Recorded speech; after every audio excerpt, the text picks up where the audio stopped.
வணக்கம். Welcome to அங்கடா சமையல். இந்த நல்ல மழையில் எல்லாருக்கும் இந்த சளி பிடிச்சிருக்கும், நெஞ்சு சளி எல்லாம் இருக்கும். அந்த நெஞ்சு சளி அகற்ற நல்ல காரசாரமான சுவையான நாட்டுக்கோழி குழம்பு எப்படி செய்துன்னு பார்க்கலாம் வாங்க. இதுக்கு நான் ஒரு முழு கோழியை நாட்டுக்கோழியை சுத்தம் பண்ணி எடுத்து வச்சுருக்கிறேன். இதில் பாதி அளவுக்கு நம்ம குழம்பு வச்சுக்கலாம். இப்போ இதுக்கு ஒரு மசாலா ரெடி பண்ணணும். இதுக்கு ஒரு 9 காஞ்ச மிளகாய், 2 டேபிள் ஸ்பூன் அளவுக்கு மல்லி, 2 சின்ன துண்டு பட்டை எல்லாத்தையுமே நம்ம வறுத்துக்கலாம். இதை லேசாக வறுத்துக்கலாம்.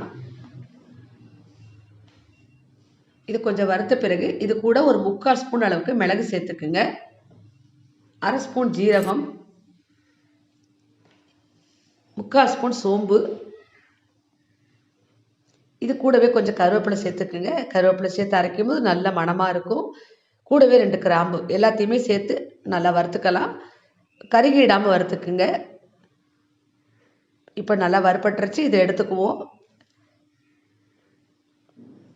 இதை நம்ம மிக்சியில் நல்லா பவுடர் பண்ணி எடுத்துகிட்டு வந்துடலாம். இது கூடவே ஒரு மூடி தேங்காயில் பாதி அளவு தேங்காயோட ஒரு 5 முந்திரி, கொஞ்சமாக சோம்பு வச்சு நல்லா நைஸ் பேஸ்ட்டாக இதையே அரைச்சி எடுத்துகிட்டு வந்துடலாம். இப்போ எல்லாமே அரைச்சாச்சு. இப்போ நம்ம அடுப்பில் ஒரு வானலை வச்சுக்கலாம். 3லேருந்து 4 டேபிள் ஸ்பூன் அளவுக்கு நல்லெண்ணெய் விட்டுக்குங்க. கொஞ்சம் பட்டை சேர்த்துக்குங்க, ஒரு 2 கிராம்பு, கொஞ்சமாக சோம்பு தாளிச்சுக்குங்க. இதுக்கு நல்லெண்ணெய் தான் ரொம்ப நல்லாயிருக்கும். இப்போ எல்லாம் தாளித்த பிறகு கொஞ்சம் கருவேப்பிலை இந்த அளவுக்கு சேர்த்துக்குங்க. கருவேப்பிலை நிறைய சேர்த்துக்குங்க. 150 கிராம் அளவுக்கு சின்ன வெங்காயத்தை முழுசாகவே உரித்து சேர்த்துக்குங்க. கொஞ்சம் உரித்த பூண்டையும் சேர்த்துக்கிட்டு நல்லா கலந்து விட்டுக்குங்க. இப்போ வெங்காயம் நல்லா வதங்கணும். இப்போ வெங்காயம் நல்லா வதங்கிருச்சு. இந்த நேரத்தில் 2 காஞ்ச மிளகாய் கிள்ளி சேர்த்துக்குங்க. 3/4 ஸ்பூன் அளவுக்கு இஞ்சி பூண்டு பேஸ்ட்டு சேர்த்துக்குங்க. இதையும் நல்லா வதக்கி விட்டுக்குங்க. 3 பழமாக உள்ள தக்காளி, நல்ல பெரிய சைஸ் தக்காளி அரிஞ்சு வச்சுருக்கேன், அதை சேர்த்துக்கிறேன். எந்த அளவுக்கு தக்காளி நல்ல பழமான தக்காளி சேர்க்குறீங்களோ அந்த அளவுக்கு குழம்பு நல்ல ருசியாக இருக்கும். இப்போ நல்லா எல்லாத்தையுமே வதக்கி விட்டுக்கலாம். இப்போ நம்ம க்ளீன் பண்ணி வச்சுருக்க நாட்டுக்கோழி சேர்த்துக்கலாம். இது 1/2 கிலோ அளவில் இருக்கும். இதையும் சேர்த்து இப்போ நல்லா வதக்கி விட்டுக்கலாம். இந்த எண்ணெயிலே இந்த கோழி நல்லா வதக்குங்க. 2 உருளைக்கிழங்கை தோல் சீவி கட் பண்ணி வச்சுருக்கேன், அதையும் சேர்த்து வதக்கிக்கலாம். உருளைக்கிழங்கு சேர்த்து இந்த குழம்பு செய்யும்போது ரொம்பவே நல்லாயிருக்கும். இப்போ எல்லாத்தையுமே நல்லா வதக்கி விட்டுக்கலாம். இப்போ நம்ம பவுடர் பண்ணி வச்சுக்கிற மசாலாவை சேர்த்துக்கலாம். நான் எடுத்த பொருள் அப்படியே எல்லாத்தையுமே அதை சேர்த்துக்கிறேன். இந்த குழம்புக்கு தேவையான அளவு மட்டும்தான் நான் மசாலாவுக்கு வறுத்து அரைச்சேன், அதை அப்படியே சேர்த்துக்கிட்டேன். கூடவே கொஞ்சமாக மஞ்சத்தூள் சேர்த்து ஒரு 2 டம்ளர் அளவுக்கு தண்ணி சேர்த்துக்குங்க.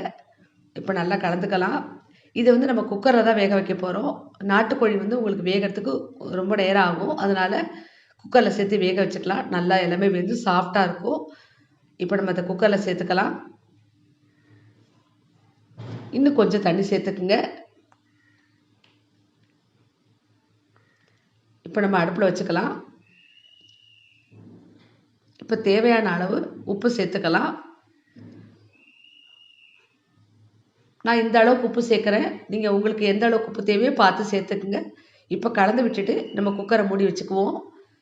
ஒரு 3 அல்லது 4 விசில் வந்த பிறகு நம்ம பார்க்கலாம்.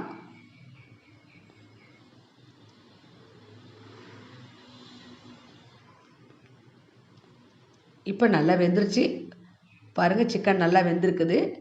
இந்த நேரத்தில் நம்ம அரைச்சி வச்சுருக்கிற தேங்காய் பேஸ்ட்டை சேர்த்துக்கலாம். இப்போ கொஞ்சமாக தண்ணி சேர்த்துக்குங்க. அதிகமாக தண்ணி சேர்க்க வேண்டாம். இந்த குழம்பு உங்களுக்கு ரொம்ப திக்காகவும் இருக்கக்கூடாது, ரொம்ப தண்ணியாகவும் இருக்கக்கூடாது, ஓரளவு மீடியமாக இருக்கணும். இப்போ தேங்காய் சேர்த்த பிறகு நல்லா கலந்து விட்டுக்கிட்டு மூடி வச்சு ஒரு 10 நிமிஷம் அடுப்பை லோ ஃப்ளேம்லேயே வச்சு கொதிக்க விடுவோம். நல்லா கொதித்து எல்லாம் சேர்ந்து கொதித்து எண்ணெய் பிரிஞ்சு வரணும். அதுக்கு பிறகு நம்ம பார்க்கலாம். இப்போ மூடி வச்சுக்கலாம். இப்போ பாருங்கள், நல்ல குழம்பு நல்லா கொதித்து எண்ணெய் பிரிஞ்சு வந்திருக்குது. ரொம்ப ரொம்ப சுவையான நாட்டுக்கோழி குழம்பு ரெடி ஆகிடுச்சு. மேலே கொஞ்சம் கருவேப்பிலையோ கொத்தமல்லியோ தூவி எடுத்துக்குங்க. இப்போ நான் இதுக்கு கொஞ்சமாக கேழ்வரகு களி கிண்டி வச்சுருக்கேன். இது கூட இந்த குழம்பு தொட்டு சாப்பிடும்போது அவ்வளோ சூப்பராக இருக்கும். நெஞ்சு சளி இருக்கிறவங்க, சளி பிடிச்சிருக்கவங்களாம் இந்த மாதிரி சாப்பிடும்போது ரொம்பவே நல்லா நிவாரணம் கிடைக்கும். இந்த மழை காலத்தில் இந்த நாட்டுக்கோழி குழம்பு உடம்புக்கும் ரொம்ப நல்லது. இப்போ ஒரு பிளேட்டில் நம்ம சூடாக சாதமும் போட்டுக்கலாம். நாட்டுக்கோழி கொஞ்சம் பிரட்டி வச்சுருக்கேன், அதையும் வச்சுக்கலாம். சாதத்தில் இப்போ கொஞ்சமாக குழம்பு ஊற்றி எடுத்துக்கிட்டால் அருமையான இந்த மழைக்கு ஏற்ற நல்ல அருமையான நாட்டுக்கோழி குழம்பு சாப்பாடு ரெடி. நீங்களும் இந்த மாதிரி இந்த மழை நேரத்தில் செஞ்சு பாருங்கள்.